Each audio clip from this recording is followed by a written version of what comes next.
It's time for a big clear out of the roster as we attempt to fix the ongoing backstage problems that we've been facing over recent months. We have a plan to stop the rot and turn things around as we release several talents from their contracts, whilst bringing in some new faces to freshen things up. And be sure to drop a like on the video to help us get to 400 likes. Head over to Patreon where you can gain access to various save points from the series, and buy TEW IX at tewdb.com using the banner at the top of the site if you haven't already done so. So we're actually going to start today's episode with Project Fix Morale, and we're going to take several steps to hopefully get the backstage atmosphere in order, fix a few individual morale issues, and basically get things back on track to stop an inevitable backstage walkout. So of course, as it stands, our current locker room morale is poor. This due to several individual unhappy people, a recent breakup between Miranda Elise and Joshua Bishop, people being left off shows that they felt they should be on, and probably several other issues as well. So let's fix it. And we're going to start off by releasing some of these unhappy people, which will then increase the overall morale of the locker room in general. So first up, we're going to be releasing Danilo Amphibio. Now, he has been our referee of Propaganda for quite a while, and he's actually been with the company for also quite a while. So we signed him in August 2025, so almost 2 years ago at this point. But I think what we're going to do now, instead of just using a cheap referee for Propaganda and then reverting back to Adrian Butler, who is our best referee for the main shows, we're just going to use Adrian on every single show now. And I think we're at the point where every show has to be at a certain level, maybe mid to upper 50s for us to increase in popularity in our region, and I think using our best referee on every show will help do that. Of course, Adrian is one of the best in the game, if not the best in the game, with 91 refereeing, and Danilo is 74, so he's significantly worse. So we're going to let him go, and it's a shame to see, but I think it's for the best. And not only that, but he is annoyed at being removed from the inner circle still, about a year ago now. And we're just going to let him go, and that should increase the morale a little bit. Another thing we're going to do is actually release David Marquez. Now, he is on the creative team, but what we're going to do is just try and replace him with somebody else. And he has recently fell out with Emi Sakura. So if you go here, he has a negative opinion of her, and if I was to choose between the two, I would have to side with Emi, unfortunately, because she's just a really, really good road agent with 85 psychology and 100 experience. One of the goals that we did have at one point was to use him as our play-by-play commentator, but I don't think he's good enough for that. And I think he's replaceable in a creative aspect. And with him having heat with somebody else on the creative team, I think it just makes sense. So we're going to let him go as well. So that's another unhappy person out of the door. Next up, we're going to be releasing Cody Chun. So, of course, an original in the company, but right now he's angry. And I don't actually see too much of a future for him right now. He is really good, but he struggled to keep up with the likes of Viano Free Jr., Kevin Blackwood, and even the likes of Egil Blanc and Joseph Finneck Jr. So, sadly, with him being angry at us and with him not really getting the chances that he probably wants, we're going to let him go as well. Maybe he could be somebody that returns in the future, and he doesn't actually have other employers right now, but hopefully he can get some work going forward and improve across the board. But if we see his match history, his last match where he was working with the rest of the division, he got a 36 compared to Grandorado's 57, Kevin Blackwood's 62, Joseph Finneck Jr.'s 46, and even Adam Priest, who is currently rusty, outdid him in the ring. So hopefully that makes sense, and it's a shame because he is an original, but as I say, maybe we'll see him down the line, maybe entering a qualification for a showdown or something like that. But we will be saying goodbye for now. And the next person, and I think the most significant release, is Joshua Bishop. Now, Bishop, again, is an original in the company. He was originally going to be our top babyface in the heavyweight division, but once again, he's failed to keep up with the rest of the division as of late. His form is right at the bottom here. The only heavyweight worse than him is Rokas Horvat, who is, of course, one of the rookies on the roster. So he's quite clearly one of the worst in the division. His form is lower than his average as well. So his average for every match he's done for us is 33.1. His average for his last 5 is 31.8. So you can see there, he's been getting worse and worse. And you can also see the same thing here for Cody Chun, which also justifies that. Adam Priest is also somebody that might be on the ropes for us as his form is declining, but we do know that he's been rusty, he's been injured, so we're going to give him the benefit of the doubt. But somebody that won't be getting the benefit of the doubt is Joshua Bishop, and somebody that is happy with this decision is Miranda Elise, who is currently getting a push right now, and not only is releasing Josh Bishop better for locker room morale, it will be better for Miranda Elise's morale, who is currently annoyed. And if you remember early on in the save, they started dating, but in the last episode they broke up, which has caused some heat between the two. Releasing him, instead of letting his contract expire, will give her that boost. So we're going to get it done, unfortunately, and let's check Miranda's morale then. And you can see now she's back to normal morale, so she's very happy at the firing of Joshua Bishop. So yeah, 2 birds with 1 stone there. And the next name on the chopping block is potentially Artemis Spencer. Now, he is a professional personality type. He is pleased as well, so this isn't necessarily anything to do with morale, but I just don't see any room for him anymore. He came in as a jobber in the junior heavyweight division with the intention of using him as a road agent, but as we mentioned earlier, I want to get the best out of every single show now, and we don't necessarily need a backup road agent for propaganda, and from now on we're going to be using Emi Sakura on every single show. So Artemis just isn't needed anymore, and we're going to make that cut now. So let's get that done. And that is all, I think, for now in terms of releases then. But I do want to make a couple of signings of people that are close to members of the roster that will give them a morale boost. But before we get there though, I just want to show you a couple of new pictures that I've put together. So we've got a new image now for Rokas Horvat, and I've completely removed the fact that he's a regen of Vladimir Kozlov, and I basically found a Ukrainian UFC fighter. I don't know his name, but he is now the picture for Rokas Horvat. And we've done the same for another regen, that being Gail Peak. Now, we found somebody that looks similar to her in the UFC roster, somebody that was American as well. And again, I don't know her name, but she will now be the picture for Gail Peak. And before, the person that was the picture was smiling, and I think it was just a random sports person, but I found somebody that looks more like a heel. And yeah, I think that better suits her personality and character on screen. With that said, let's get to the signings then. And what we're going to do is sign a couple of people actually, and we've seen one of them in the last episode, so we're going to be bringing in Stephen Wolf.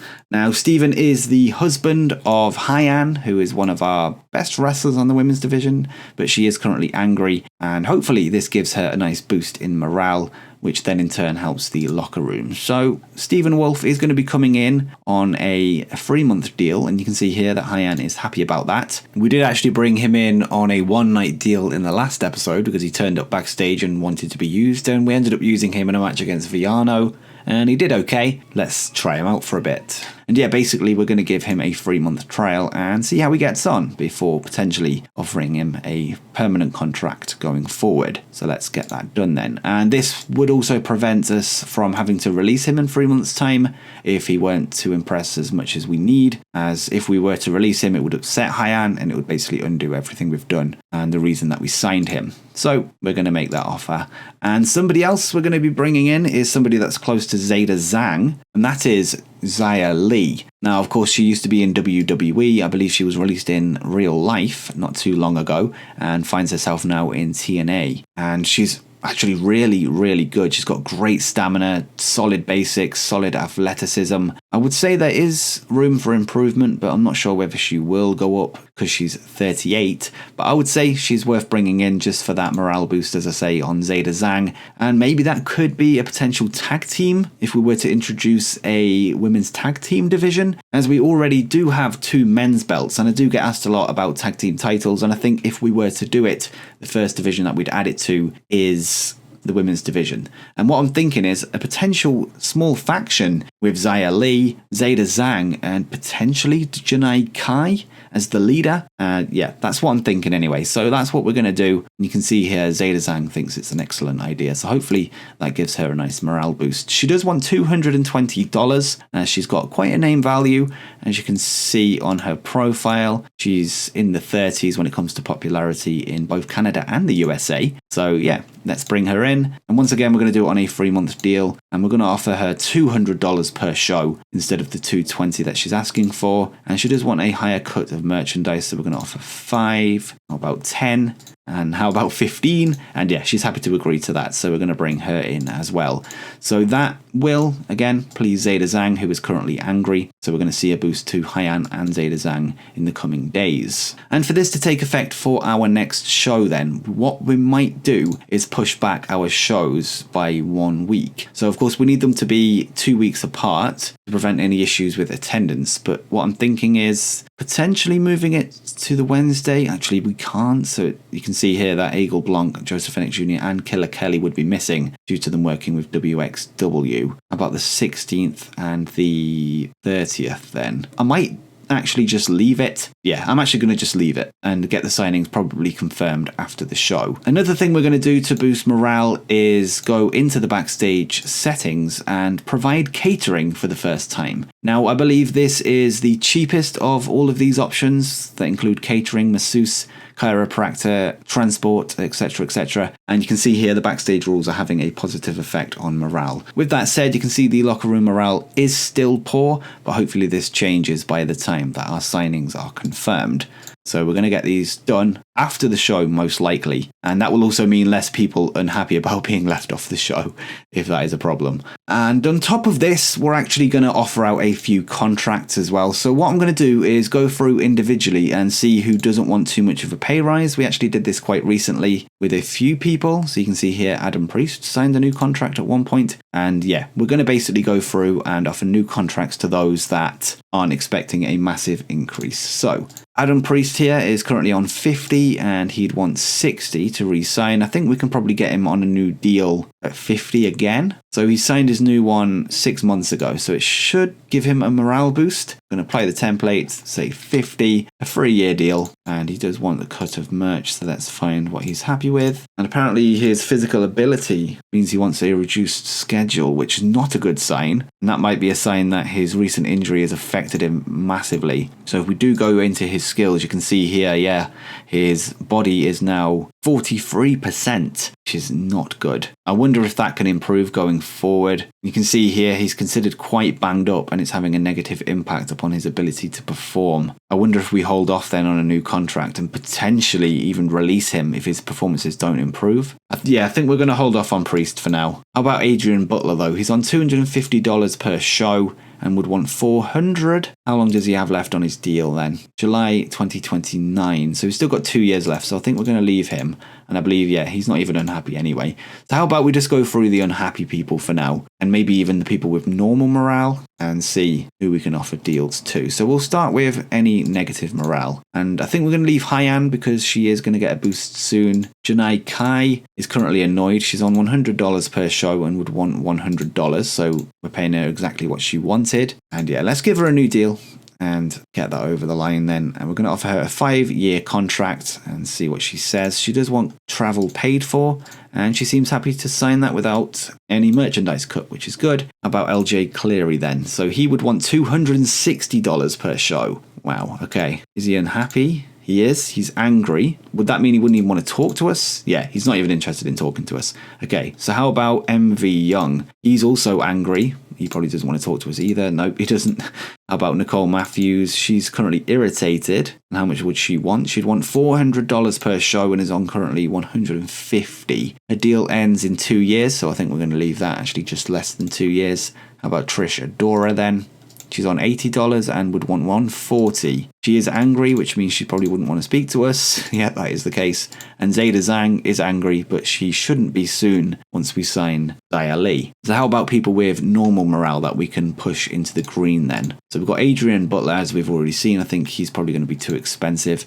Eagle Blanc is currently on $110 per show and would want $200 to re-sign. And that doesn't include the travel of $200 to bring him over from Europe. So I think we'll hold off on that for now. How about Jim Smallman? He's on $10 per show and would want $20.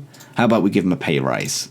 Let's do that. See if we can get him into positive morale to hopefully affect the locker room in a positive way, and we'll get that done. We're going to change it so he's never involved in in-ring work, so he doesn't expect to miss B shows where we have to bring them in.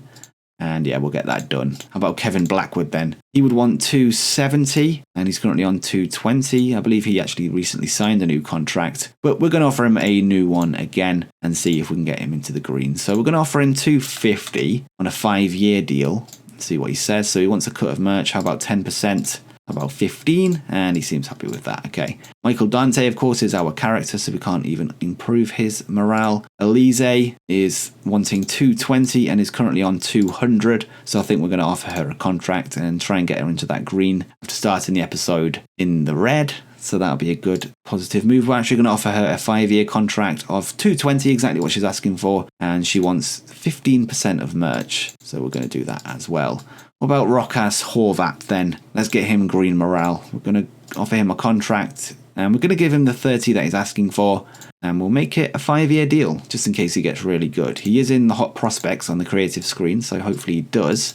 And how about Shaft then? He recently only just signed with the company not too long ago. That was nearly a year ago. So what are his demands? So 170 and he's currently on 120. So how about we offer him 150 then? And we'll make it a 5-year offer since he's done really well since debuting. And he does want a cut of merch. So how about 5? How about 10? How about 15? And yeah, he's happy with that. So that'll do for new contract offers then, and let's see how the locker room looks once these are agreed upon. But I think the show will come first. So we are on the day of the show then, and none of those deals have been confirmed as of yet. However, we do have some things to discuss before we continue. We discussed in a recent episode how the economy was weak but is now rising, which should help us financially. At the same time, our wrestling industry was weak but still falling.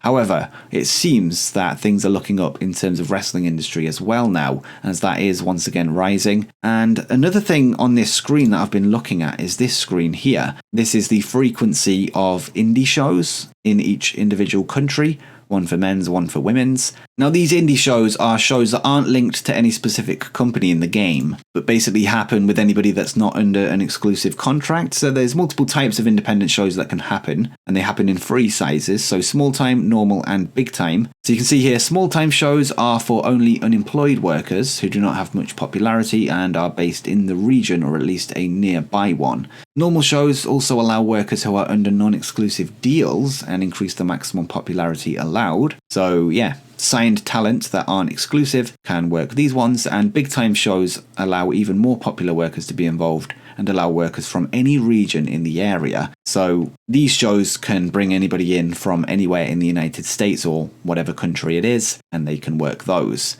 And what I've been noticing as of late is that our talent, or even talent around the world that I'm looking at signing, haven't been working enough. So if we go to Gran Dorado, for example, who was Metalik before we signed him, he didn't work for a number of years before we did bring him in. So his last job before we signed him in January 2027 was in 2024 when he did a tour with All Japan Pro Wrestling. And in between then, he didn't have any matches because he wasn't getting signed. And obviously these independent shows weren't happening enough. And we actually noticed this with Luchasaurus as well. So what I'm going to do is edit these independent show settings to be, instead of smart selection, we're just going to make them very frequent and go from there. We're actually going to do this for all regions just to make sure all of the talent are being used enough and people aren't going rusty as often. So hopefully that can help us in that regard. So we're going to save that and get that done. Another thing that I've noticed as well is that All Elite Wrestling have dropped down in size. So we've seen this recently with TNA where they rose and then dropped again. Then I believe they rose and I'm not sure whether they have dropped yet again. Let's actually check that before we cover AEW. And you can see here, yeah, they rose to medium, but they haven't actually dropped. But they've done this a few times where they've gone up and down. And for now, they seem to be safe in medium. However, now AEW have dropped from big, where they rose to in April 2027, to medium. So yeah, not looking good there for AEW. And you can actually see here that AEW and WWE have stopped their hostile attitudes towards each other, which is another interesting development. But not only this, but I also saw Renee Paquette has been in a social media storm after being accused of bullying a young fan. And this actually happened with Don Callis and R.D. Evans as well at various points, which may have affected their popularity. I'm not entirely sure. But what I think this might mean is they may be forced to do some releases, which could give us some free agents, but we will keep an eye on that. Another thing to discuss is our size, so we have been getting some decent popularity spill over into other regions, and we also recently spilled over for the first time into the British Isles, and this was in December, and we only noticed quite recently. But we now have spilled over into another country, that being Japan, and we actually have 1 popularity point in every region of Japan now, which is a big boost for our merchandise, as hopefully a few people in Japan will now be buying our merchandise through mail order, and this should also help our sponsorships as well, potentially. Not by much though, because I think the home region is the main thing for that. At least it has double the impact, but I think it should help a little bit financially. And we actually have a few more things to do before we get into the show then, and we're actually going to create some factions. And we're going to make one today, and then we're going to wait for the signing of Xia Li before doing the next one. But we're going to be making a faction based around Villano Free Jr. Now, I was tempted to have him as a solo act, but I think with the idea being that he's such a heel that even the heels don't want to be working with him and associated with him. But I've changed my mind, and we're actually going to make a faction based solely around him. This way we can have sort of a heater for him to do his dirty work, and also have one of the members of the women's division stand alongside him to sort of give them that rub from Villano. So that's what we're going to do. We're either going to call it the Veil or the Dark Veil. Now, a veil, of course, representing their faces being covered. I think we're just going to go with a veil. I think it rolls off the tongue a little bit better. I will create a logo for it, hopefully during this episode, and I'll add that a bit later on. But for now, we're just going to leave it as it is. We're going to set it to be a gang. Actually, I've been looking here at the different types of stables, and I think we're actually going to make it a cult. So the leader is the sort of sole focus, with him having followers as background players. And with Villano being such an important part of the company, I think that makes sense. So yeah, we're going to do that instead of gang. And we're going to make him the leader, of course. And we're going to throw in Miranda Elise as the women's division representative in the group. And she's going to be in as a member. And we're also going to add Joseph Fenech Jr. And I'm not sure why Nicole Matthews has been added there, so let's take her out. But yeah, he's going to also be in as, I think, maybe the muscle. Now, he is quite a jacked dude. So yeah, that's what we're going to do. And he's basically going to be Villano's muscle and do his dirty work. And Miranda Elise is also going to be part of it, hopefully representing the group well in the female division. And we're going to make it so it is important. It's going to be a heel faction, which makes sense with it being led by Villano. Any gender. And we're not going to have any max or minimum members, because that'll just be down to how we book it. And yeah, I think that's all for that. So we're going to add that in now. So Joseph Fenech Jr. used to be known as Senza Volta in France, and he used to wear a mask. And I believe he turned heel after unmasking. So what we're going to do actually as part of this group is add the mask back on him. So we're going to add the Senza, it's actually Senza Volto. And as you can see there, he's got that mask, and I definitely think it fits the group. He looks like a heel, I reckon. He does have some prestige on the mask, and it does say it's strong style owned. So I believe that means we can unmask him at any point, and it's currently 25 prestige. In fact, we're going to actually keep the name Joseph Fenech Jr. instead of reverting back to Senza Volto, but we will be keeping the mask. And we need to tweak the gimmick of Aigle Blanc, as we saw that it was getting stale in the last episode. So let's do that. And one more thing that I want to do is actually change Killer Kelly's moveset.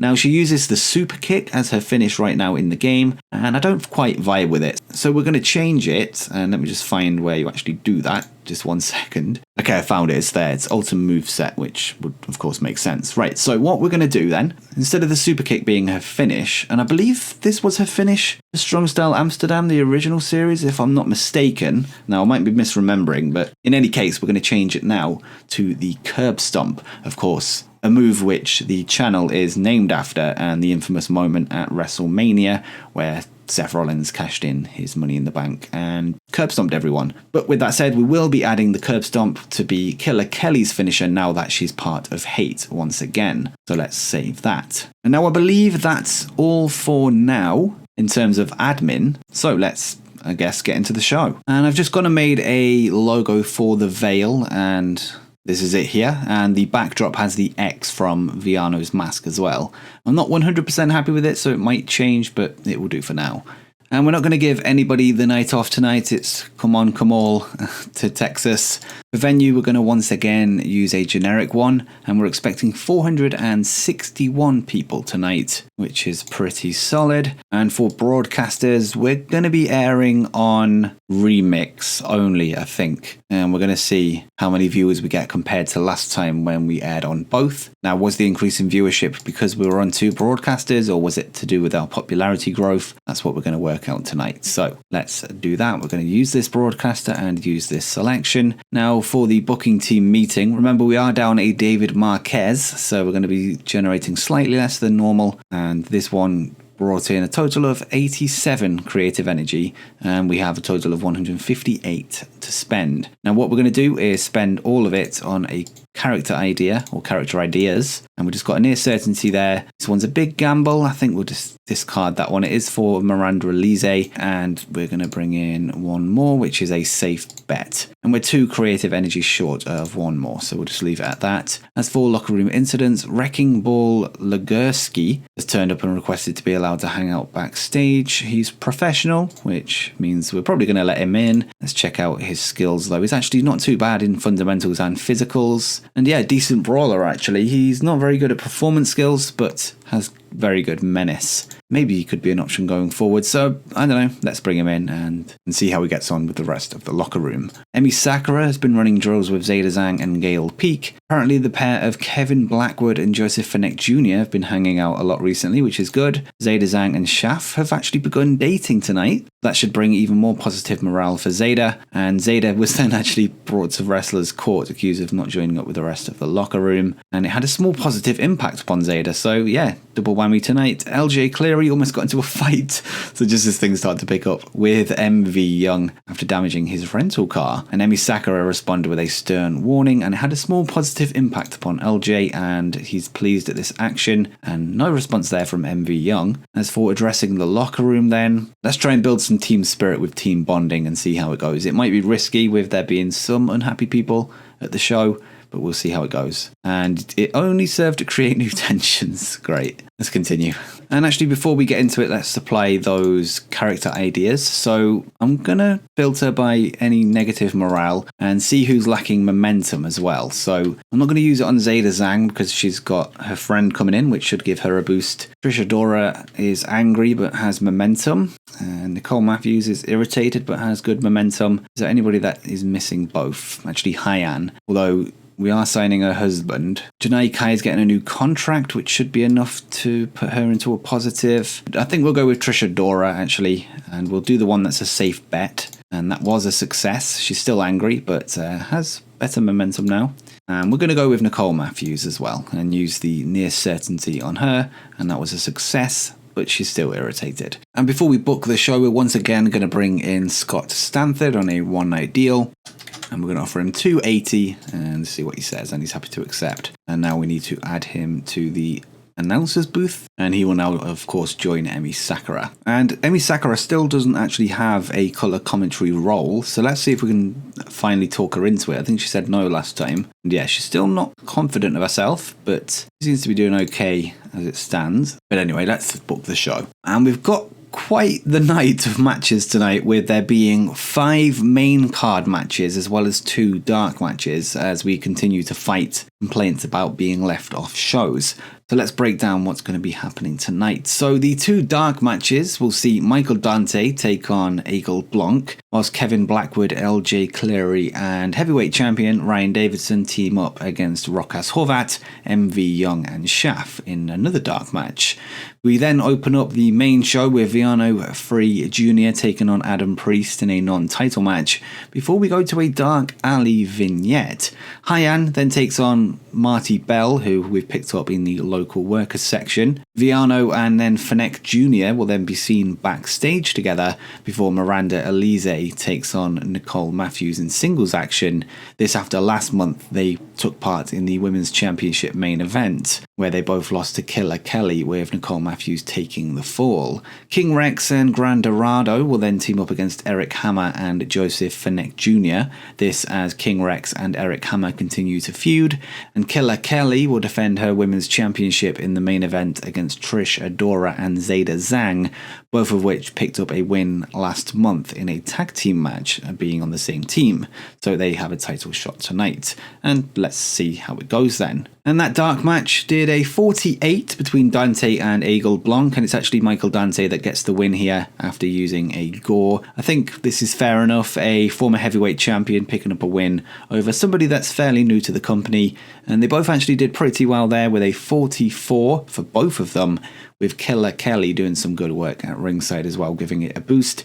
And yeah, like I say, 48, a great dark match to start things off. And next up we go to a 54 then, and in a good pre-show match, Kevin Blackwood, LJ Cleary and Ryan Davidson have defeated Rockass Horvat, MV Young and Schaff in 10 minutes 15. This after Ryan pinned Rockass. Rockass was apparently the weak link and he got a 17, whereas Ryan Davidson got a 58, LJ Cleary with a 50 there, Kevin Blackwood the man of the match with a 60, Schaff with a 51, MV Young with a 38. And a potential future face turn for Kevin Blackwood was hinted at during the segment, which I'm assuming is a good thing as it's got a green there, so that eventual turn should be successful. And now let's get into the main show, as Viano Free Jr. has defeated Adam Priest in non-title action in 15 minutes 29 by pinfall, illegally using the ropes for leverage, of course. And we just wanted to get Viano on the card, and he's done a good job with a 64 rating, whilst Adam Priest continues to be underwhelming with a 38, although it's worth noting he's no longer ring rusty.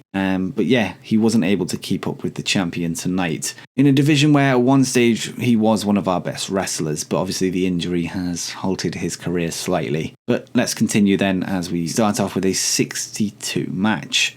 And next up, the camera moves down a dark alley filled with dumpsters and trash bags. A black body bag can then be seen within the pile of black bags, and as the camera zooms in on it, it fades to black. So we are now hyping the return of Janai Kai, of course lost the body bag match recently, and we're now going to start to use a series of vignettes to hype her return, instead of having her just be off television cold, and this way she won't be unhappy about missing shows. The Back from the Dead storyline has automatically advanced with this segment, and it got a 33, so not too bad. And next up, we go to the Marty Bell Hyan match, as Hyan has defeated Marty in 5 minutes 59 by pinfall with a beauty sleep. And basically, I think Hyan deserves a win, so we gave her a local worker to work with, although Hyan did only get a 33, and not far behind was Marty Bell with 31, although they weren't given much time to do a lot. So no complaints there, as we get a 34. Perhaps something that would have been better off on the pre-show, but nonetheless, let's continue. As we go backstage, as Viano Free Jr. and Joseph Finneck Jr. are shown talking to each other backstage, and then they notice the cameraman and chase them away. So yeah, we're going to start the tease now of the Veil, and yeah, Viano seemingly recruiting his new man, who has been seen with the mask for the first time. And this got a 41, so solid segment there, as we then go to a match where Miranda Elise has picked up one of the biggest wins of her career so far, defeating former women's champion Nicole Matthews in 11 minutes 38 by pinfall, of course, using the ropes for leverage, just like somebody that we know that also wears a mask. And Miranda Elise here got an in-ring performance of 52, Nicole Matthews underperforming here, I would say, with a 47, and 54 overall, so not too bad at all. And now we head into the tag team match, which sees King Rex and Gran Dorado team up for the first time, I believe, against Eric Hammer and Joseph Finneck Jr. And it's actually Eric Hammer and Joseph Finneck Jr. that pick up the win here, defeating King Rex and Gran Dorado in 11 minutes 14, when Eric Hammer pinned King Rex after using a foreign object. And during the match, we also had Viano Free Jr. run in and attack Dorado, which certainly didn't help things. So we're building two storylines here, the King Rex versus Eric Hammer feud, and it looks like Gran Dorado might now be in the mix of the Veil storyline after Viano helped his friend Joseph Finneck Jr. get the win. I don't think he's going to take that lying down, but in terms of in-ring performances, Gran Dorado got a 56, King Rex with a 46. Joseph Finnick Jr. coming in with a 42 and Eric Hammer with a 37. And the Hammering Rex and the Veil Emerges storyline have advanced and started with this segment. Eric Hammer was off his game, unfortunately, but Joseph Finnick Jr.'s hot new move gave the match a boost, giving it a 53, so not too bad. But let's get into the main event then, as that's almost the match of the night, just 1 point behind the Viano match, as Killer Kelly has defeated Trish Adora and Zeta Zhang in 13 minutes 37, when Kelly pinned Adora with a curb stomp. So we've debuted the curb stomp here, and yeah, we just want to get another defense under Kelly's belt after she's been distracted by Killer Kai for quite some time, or Janai Kai now. Killer Kelly got a 63, Trish Adora got a 42, and Zeta Zhang got a 36, but a good main event nonetheless with a 61, as we bring in a total of 58 overall. And we did increase our popularity in 24 regions, which does include our Mid-South region, so it was enough to increase in every region that we appeared in, unlike the last propaganda show, where we only increased in 23. So that's very good. And now let's address the locker room as we praise some of the losers of tonight's matches. So we're going to praise Zeta Zhang, who was on the losing side of the title match but wasn't pinned, so we're going to praise her on a good performance. And we're also going to praise, I think, Adam Priest, just so he doesn't get too down about his career probably being over before it could start. And yeah, let's make that speech, and they're both pleased. And for financials then, we lost $3,993 tonight, which isn't necessarily a surprise because we used a whole load of workers tonight just to avoid any complaints. And this on top of the catering that we provided for the first time, which looks like it might have been quite a bit, but we'll stick with it for one more show and review it at the end of the month. Although maybe we do need to scale it back a little bit and just make sure that all of our major stars are being used and go from there rather than having everybody used. But yeah, tonight we may as well try it and see what happens. And we brought in $3,290 in ticket sales, $1,058 in merchandise. But for popularity then, have we increased in any of the 24 regions that we aired in? And we have. Okay, so we've gone up to 1 in New England, 2 in Alberta, and 2 in British Columbia. Other than that, everywhere else stayed the same. Actually, we also went up in the Mid-South from 27 to 28, which is obviously the main one that we need to work on if we want to get to the next size. And I believe we're only 7 points off the next size. Let's just double check that. And yeah, that is right. So we're currently tiny, which we achieved when we hit 17 in the Mid-South, and we get to small when we hit 35 in the Mid-South.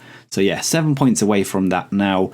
Maybe a year away in game, hopefully less, depending on how many shows we run, of course. So let's see what decisions we have then. So Stephen Wolf can be confirmed to be signing. Let me just quickly check Hyan's morale, and yeah, she's currently angry, so let's see what she is after we confirm Steven's signing, her husband of course. And we're going to debut him, I think, as a heel. We did bring him in as a face on his one night appearance, but yeah, I think we're going to need a heel with the release of Artemis Spencer. So we're going to make him do that. He also has a gimmick with us already, which is currently rated as great, so we will apply that. And now let's see how Hyan's morale is now. So it took her all the way from angry to pleased, which is massive. So yeah, that was definitely the right thing to do in bringing him in. As for Jim Smallman, I believe he's currently normal morale. Let me just double check that. And yeah, he is neutral morale. And let's find out what he is after he signs this contract. So let's go and have a look. And Jim Smallman is happy. So that's another boost for the locker room. How about Rokas Horvat then? He's currently normal. And let's see if he's happy after signing his new deal. And he's still normal. That's fine.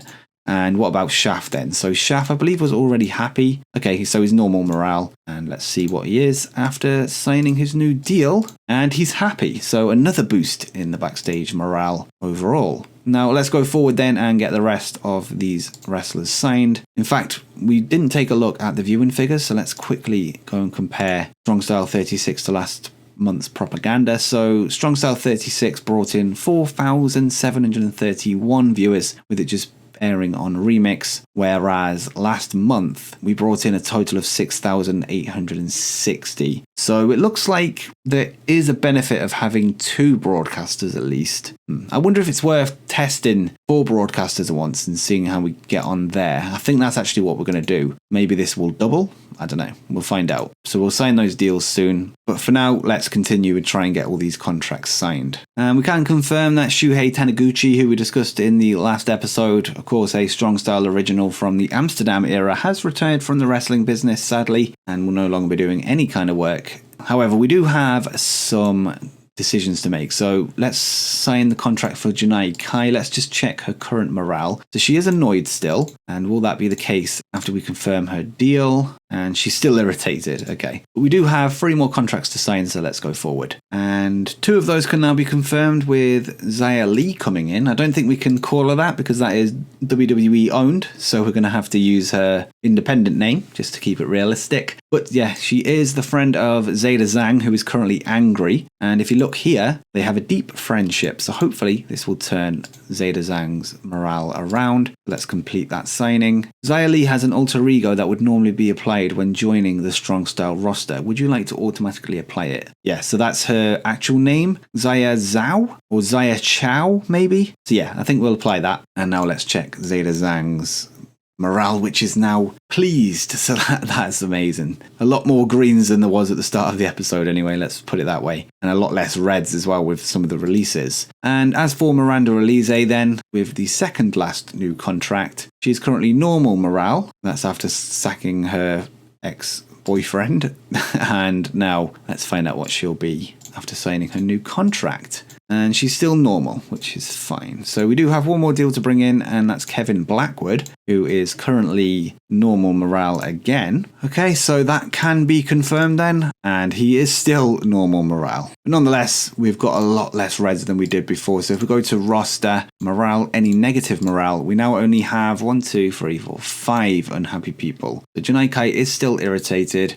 LJ Cleary is annoyed. I believe he was angry earlier, if I'm not mistaken. MV Young is still angry. Nicole Matthews is still irritated. And Trisha Dora is now only annoyed. I believe she was angry earlier as well. Perhaps some potential more contracts to be offered out here then. Maybe we offer a new one to LJ Cleary, but he does want a big increase of over $200 to re-sign. We could probably get him $250, but he's currently on $50. So yeah, I'm reluctant to do it. And you can see here actually that the only morale issue that's red on our office screen is now MV Young, who has big morale issues, and everybody else is white right now. And as we discussed before, let's sign some more broadcast deals then and see how this upcoming propaganda fares in terms of viewership if we air on all 4. Now, what I'm wondering still is there a cap? So no matter how many broadcasters we have, are we going to hit a certain limit no matter what? That's what we're going to find out. So let's sign a deal with Highspots then, which is a subscription service which should bring us in some revenue,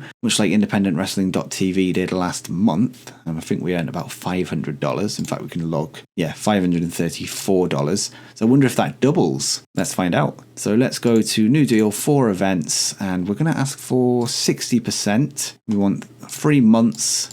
On demand is the only option. And we get 65. Yeah, 60 looks to be where we're at, the same as it was with independent wrestling.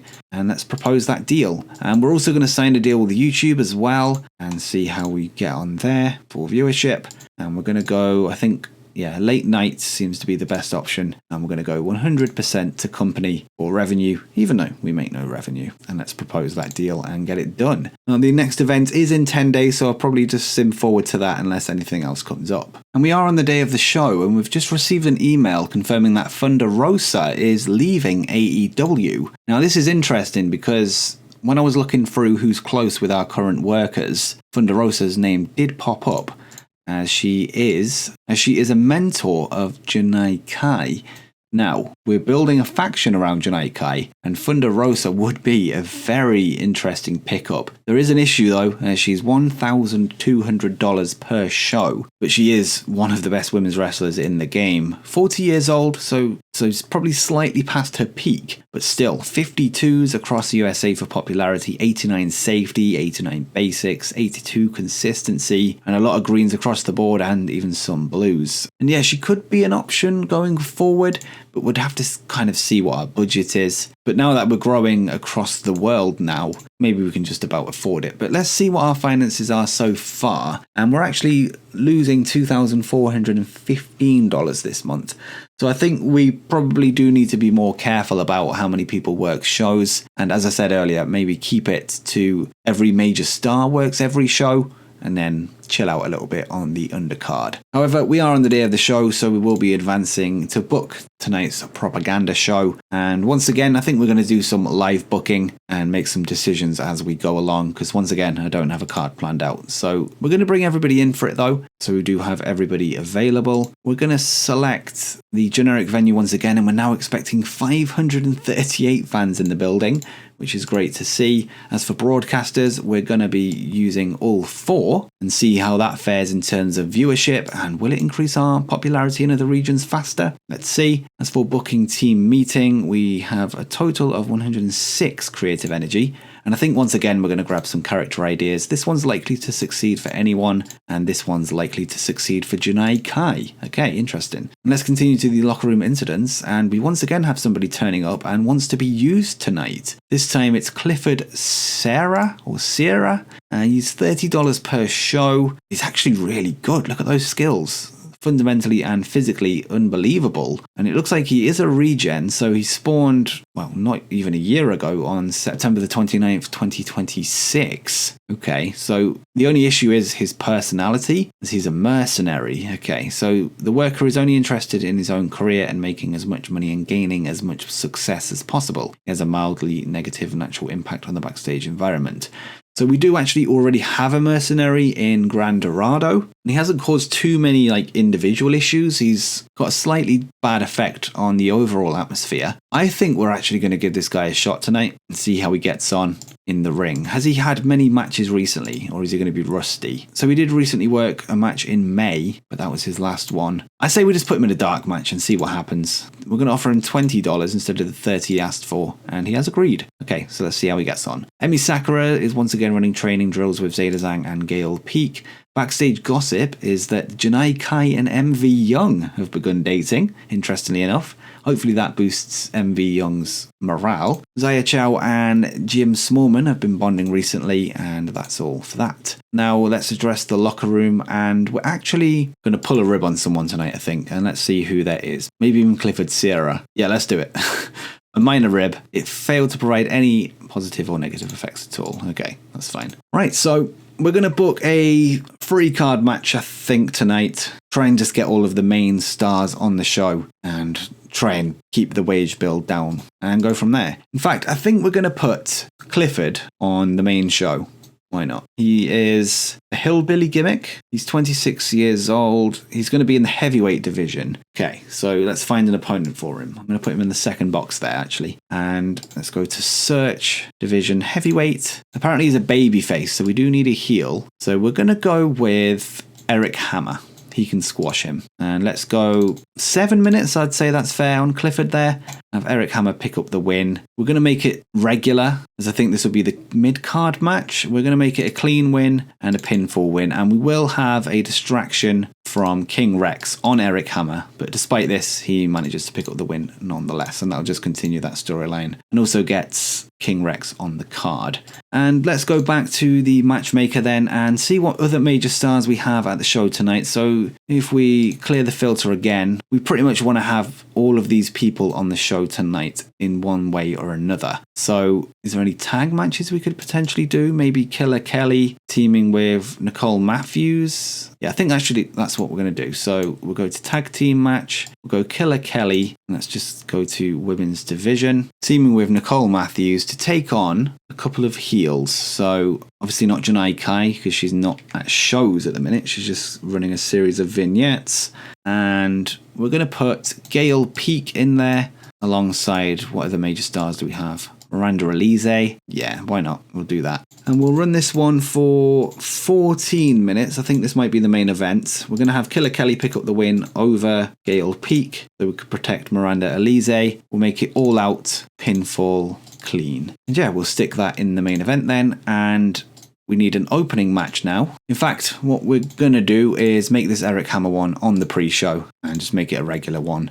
Next up, we need a heavyweight match, but let's see what other major stars we have still unused. So we have Kevin Blackwood and LJ Cleary, potential tag team maybe. Now, I'm quite happy to put Kevin Blackwood in a singles match, and we'll put him against, let's see, Stephen Wolf. So that will be Stephen having worked with Viano and now Kevin Blackwood. We'll obviously put Kevin Blackwood over. We'll make it a regular match because this will be the mid-card one, and we'll make it clean win, pinfall. Just get some momentum behind Kevin there. And yeah, now we need an opening technical masterclass ideally, which is how I always start off the shows.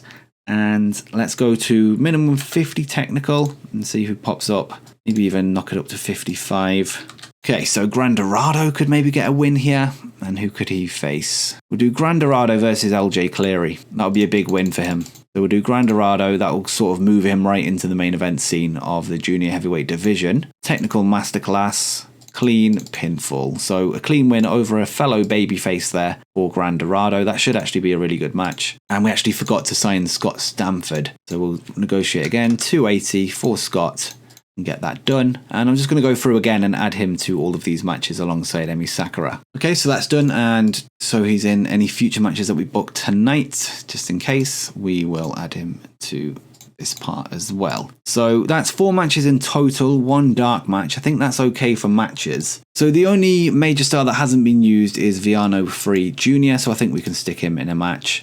And we're going to put him against maybe Egil Blanc, not Joseph Finette Jr. of course. Or maybe we bring in a local worker for him to work with. Wrestler, any male. See who comes up. We also need to add the weight limit as well. So maximum 219, I believe. So we have DJ Z. That could be interesting. Josh Cody. There he is. Ninja Mac, who we've actually used before. Is he? No, he's going to be rusty. Malcolm Monroe Free. He has worked recently. Maybe we could bring him in. Is he any good? No, he's okay.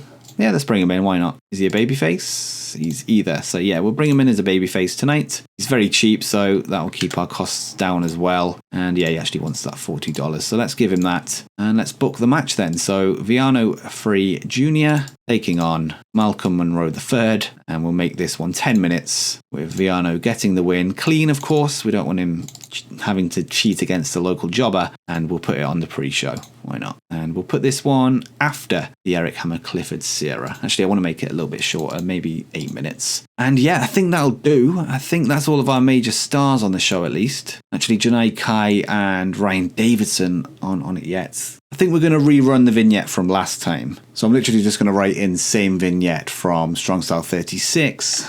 Type in body bag vignette, and I think it was 2 minutes long, outside broadcast video pre-taped, and we'll keep it on serious. And then Janai Kai, I think we based it on her selling, so we're going to do that, and we're going to put it after the Gran Dorado match. And we also need something for Ryan Davidson as well. We're only using 47 minutes on the main show, so we're actually going to give Ryan a match here and get him a win. Who could we put him against? We'll put him against Rokas Horvat. I believe he pinned him in the last dark match a couple of weeks ago. So we're going to make this one 6 minutes. Ryan Davidson win, clean pinfall. So yeah, we're just getting all of our main stars on the card tonight. Actually, we need a high spot / steal the show match, so we will throw that on the main events. I thought I'd already done that. That's fine, so steal the show there. Gale Peak is slightly being overused. We'll take the hit, that's fine. So let's continue then, as we open up with a 38 dark match with Eric Hammer defeating Clifford. And yeah, King Rex was also involved in the segment. Clifford was rusty, which affected his 8 rating, but Eric Hammer there with a respectable 48. So actually, it's really good from him. He recently got a 28, so it looks like his performances are up and down recently. Very inconsistent, but still, nonetheless, a good performance from him. A 61 here for the Malcolm Monroe III versus Viano Free Jr. match, as Viano picks up the win there with a Viano driver. 72 for Viano, 34 for Malcolm, and that might be one of our best matches yet, which just shows the power of the villain there. And that might also be our best ever dark match. Maybe it should have been on the main show. And let's continue on to the main show then, as Gran Dorado has defeated LJ Cleary in 15 minutes 30 using a springboard Dragon Rana. 46 performance for both of them there, and 51 overall. Next up, Ryan Davidson has broken his toe in a pointless match against Rokas Horvat.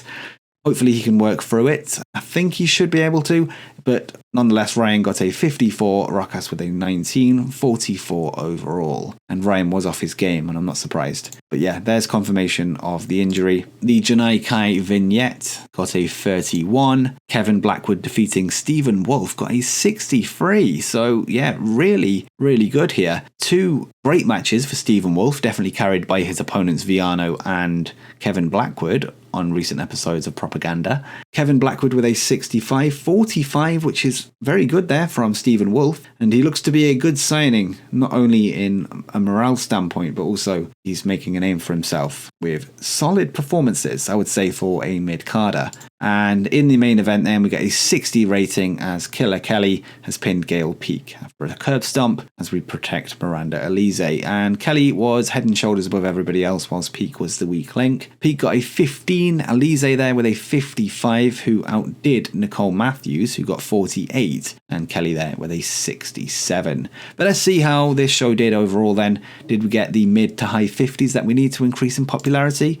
Let's find out. And we got a 58, but only increased in 23 regions again. Okay, so maybe we even need like 60s now? I don't know. We'll have to see. But let's address the locker room then as we praise Miranda Elise, who of course didn't take the fall, but didn't win a match. And we'll also praise, I think, Stephen Wolf and say he put on a great performance as well. And both of those are pleased.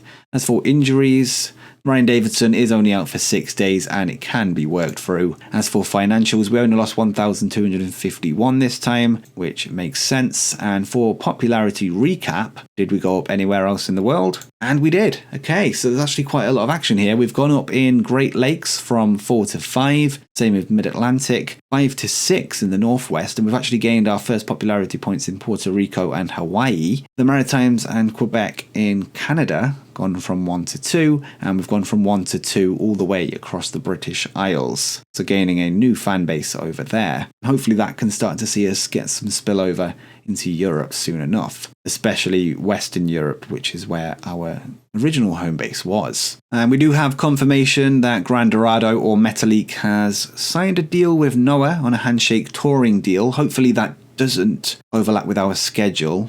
We probably need to check that. So Wednesdays, he seems to be free from what I can see. Let's check next month. And yeah, he should be available for us. But that's pretty good for him in terms of getting some reps and some experience. And hopefully he could do a good job over there in Japan or Noah, one of the prestigious promotions of the land. But in terms of viewing figures, let's go to show history to take a look. And we did actually massively increase our viewership tonight, being viewed by 10,147.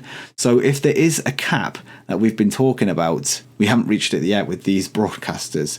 So overall then, a really successful show and a really good experiment of seeing that it's worth having multiple broadcasters if you can. So that's definitely good to know. And what's going to be even more interesting is to see how much revenue it brought in. So we made 735 broadcast revenue compared to the 534 last month, with an additional subscription service showing our event. But to end the episode, let's skip to the end of the month and see how we're looking financially. And we're at the end of the month then, and us missing out on the signing of Ziulua many months ago has continued to haunt us, as he is the male young wrestler of the year so far, and he is now up to $900 cost per show. When we tried to sign him, it was much less than that, but we just couldn't get the deal done as he doesn't want to work in the United States. But this guy, it looks like to be the one that got away and could have been a top name in our promotion already. However, let's not dwell on that. We did actually make a loss of $2,000 last month, which is not the best.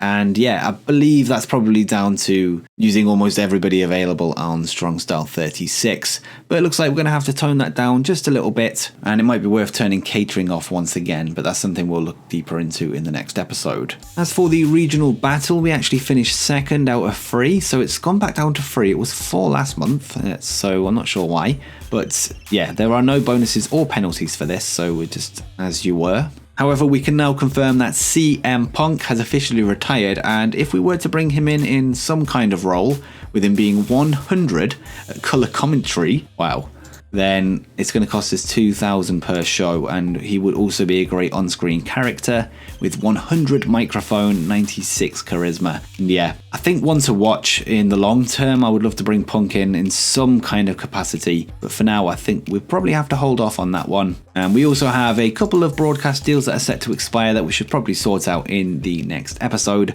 but for now let's bring an end to this one. And if you have enjoyed it, make sure you drop a like down below, and if you have enjoyed it, make sure you drop a like down below as we aim for 400 likes once again. Subscribe to the channel with notifications turned on and all that good stuff, and check out the links in the description. But until next time, peace.